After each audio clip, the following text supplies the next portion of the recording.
What makes a good custom track pack? That can be a difficult question to answer for many people in the Mario Kart Wii community because there really isn't one great pack. Instead, there are various packs that have many different things. And in this video, I'll be taking a look at 5 highly celebrated Mario Kart Wii custom track packs. Plus, I'll share actionable strategies at the end of the video to help your next custom track pack gain serious popularity. So, without further ado, let's begin.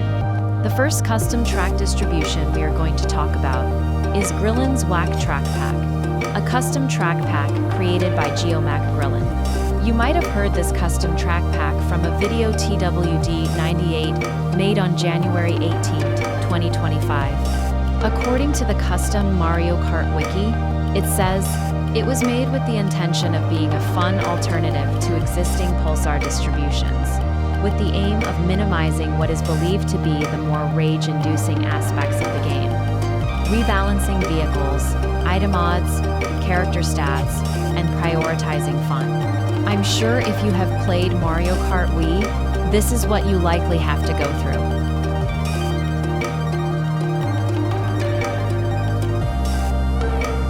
Yeah, I'm sure you are probably feeling this way when you feel like you cannot make a mistake because you will get a bad position. But anyway, Geomac Grillin put some very creative ideas into the pack, and we'll take a look at a few of them. The first feature we are looking at is Shock Till You Drop.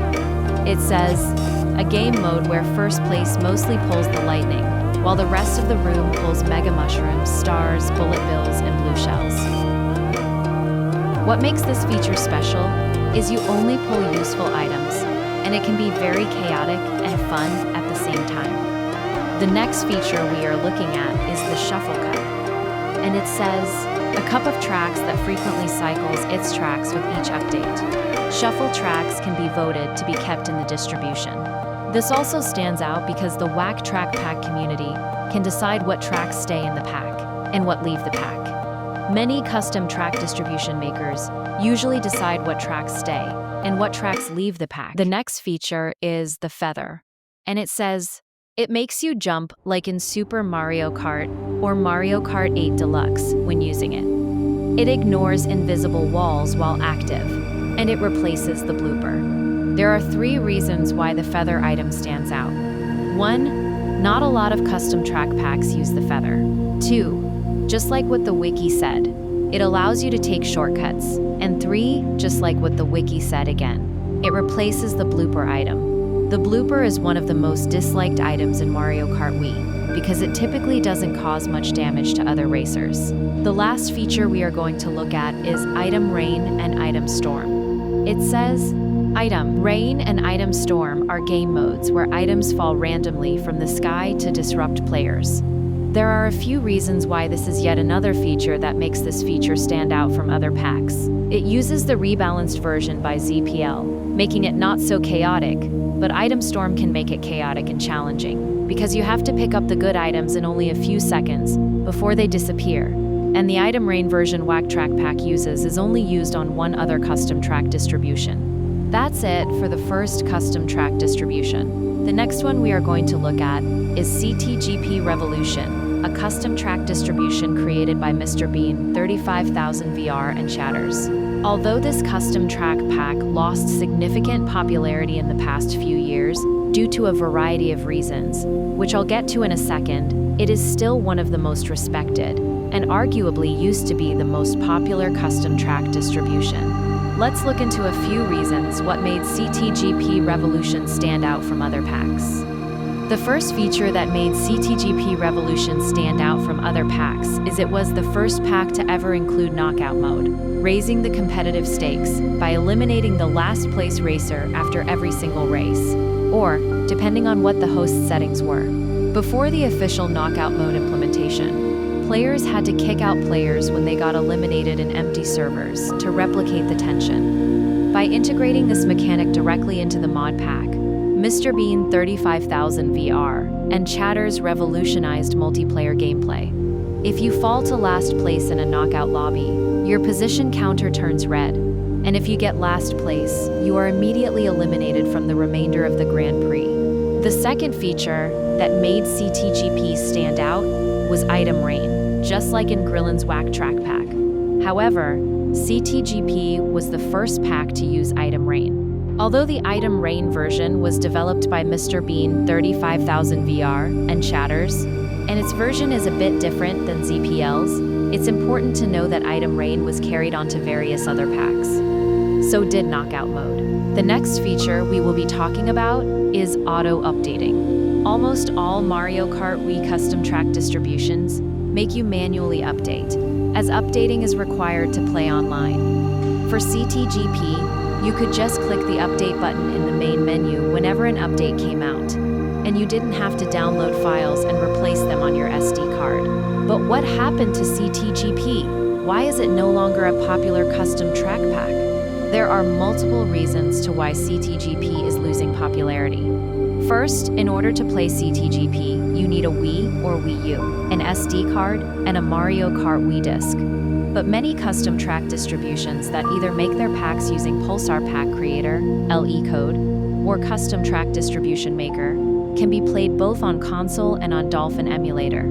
Second, I think that many other people are shifting towards other custom track packs like Retro Rewind, Insane Kart Wii, Mario Kart Wii Deluxe, etc. Another thing to mention is that CTGP is viewed as the premier hub for high-level competitive play. As a result, casual players looking for modern tracks, updated character rosters, and easy drop-in lobbies have migrated to other packs. Keep in mind, in order to get 24-player mode, you need to pay Mr. Bean and Chatters by subscribing to Mr. Bean's Twitch channel. Finally, even though there is voting on what tracks stay and what go, some tracks like Mushroom Peaks are still in the pack despite getting the most votes to leave the pack multiple times. We will now head over to the third custom track pack. This next custom track distribution is called Mario Kart Mayhem, created by Saucy.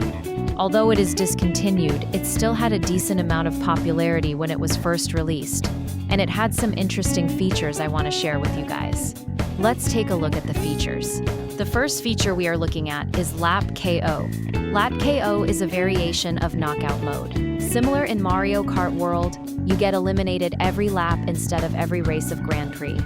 What makes this special is not only is it used on one other distribution, but Lap KO makes the races quick, intense, and forcing you to be decisive. The second feature we are looking at is Mayhem Mode. Mayhem Mode is a very chaotic game mode with growing shells, controllable bullet bills, broken lightning, instant POW blocks, and more. I played that mode before, and it definitely is mayhem. This mode is only in this pack, and it forces you to avoid the traps. The next addition is Unknown Items. Unknown Items is basically where you cannot see what item you have until you use it. This can be tricky for people who are in a rough position, and they think they have an item, like a mushroom, where they can use it for a shortcut, but they instead get the POW block. I don't think many packs use this feature, so this was a nice addition. The final feature is KO Superpowers. Similar to how you can receive bonus items in CTGP's Knockout Mode, you receive rewards for getting top positions. Our next custom track pack destination is Retro Rewind, a massive overhaul created by ZPL. Widely considered the most popular Mario Kart Wii distribution right now, this pack aims to include every retro track in the franchise's history. It has some of the coolest game modes, and I have a blast playing it. The first feature we are looking at is Custom Items. Yes, in friend rooms, the host can choose what items are playable and what are not. This can make the game more entertaining by only pulling good items, like mushrooms, extreme items like bullet bills and the shock, or even bad items like green shells and the blooper item. The next feature we are looking at is Battle Royale Knockout Mode. This came out in Retro Rewind's version 6.11. Basically, you attempt to eliminate players by hitting them with items and attempting to remove all of their balloons. There are two ways to win. You either finish the race or be the last one standing to win. ZPL and the Retro Rewind team did a fantastic job implementing this feature, and I had an awesome time playing this. The final T feature we are looking at is the Extended Teams format. It is a game changer for competitive Mario Kart Wii, because by assigning distinct colors to each team, players can instantly identify their allies on the minimap, which allows for highly coordinated item sharing, slipstreaming, and strategic blockades during fast-paced clan wars. I know there are a bunch of more features in this pack, but it would take too long. Let's head to the fifth and final pack. The fifth and final custom track distribution we are taking a look at is Insane Kart Wii, created by Toadette HackFan, Numerosity, and Paper Toadette. And this pack has the most custom tracks, featuring 5,344 custom tracks and the original 32 Nintendo tracks. Insane Kart Wii nearly has all of the custom Mario Kart Wiki's custom tracks in it, so we'll dive deep into 3 amazing features that make this stand out from other packs. The first feature we are looking at is Mission Mode, created by Mr. Bean, Chatters, and Toadette HackFan. Mission Mode is a fan-made feature that brings the iconic objective-based gameplay of Mario Kart DS to Mario Kart Wii. Across multiple worlds, players tackle unique challenges like collecting coins, driving through gates, and defeating bosses to earn up to 3 stars. What makes this special is the variety. Instead of the standard 30 to 40 missions from vanilla games, it features 64 heavily varied missions, spanning both classic tracks and insane community-made custom courses. The next feature is Blue Shell Madness. Similar to Variety Pack's Blue Shell Showdown game mode, this mode has high chances of getting blue shells. However, in Insane Kart Wii, there are more blue shells. This requires you to dodge all of the deep blue shells, use critical thinking skills to decide where you want to be in the pack, and when to use power-ups at the right time. The third and final feature is the variety of tracks. Since it has over 5,000 tracks, you can choose basically any track you want to play on, such as the good tracks, the bad ones, the retro ones, etc. It also includes different versions of tracks that have more than one version. And just like I promised at the start of the video, I will give you a few tips on how to make your custom track distribution stand out and gain a lot of popularity. Tip number 1. Open your web browser and go to ChatGPT. Paste this exact prompt into it, which I will leave in the description. If you'd like, ask for more ideas. Make sure the web search button is checked, and you can do this by clicking on the plus icon and clicking Web Search. Tip number 2. Choose high-quality tracks. I know it is tempting to put in a ton of tracks, but if they aren't high quality, players will find the tracks boring and not fun. If you do plan to put in a ton of tracks, make sure they have things such as stunning visuals, amazing gameplay, interesting physics ideas, or great shortcuts. A couple of Mario Kart Wii modders who make good high-quality tracks are ZPL, Kozakura, Sneaky, Joris MKW. And that's just a few of the various custom track authors who make very well tracks. While the custom Mario Kart Wiki historically hosted the largest volume of mods and tracks, the Custom Track Jams Discord is currently the best place to find curated, high-quality custom courses. Your third and final tip is to be open to suggestions. A major pitfall for many custom track pack creators is building in an echo chamber. Personal bias and a refusal to remove unpopular tracks can quickly ruin a pack's replayability. To keep your pack engaging, try these strategies. Run community polls. Let players vote on which track should stay or get cut. Accept feature requests. Gather feedback on custom music, skins, and new game modes. Curate objectively. Balance your personal favorites with community consensus to maintain a high-quality standard. While it can be hard to take suggestions, listening to your community goes a long way in turning a good pack into a great one. Anyway, I hope this video was helpful. If you found it helpful, make sure to drop a like, subscribe, hit the notification bell, and leave a comment. See ya!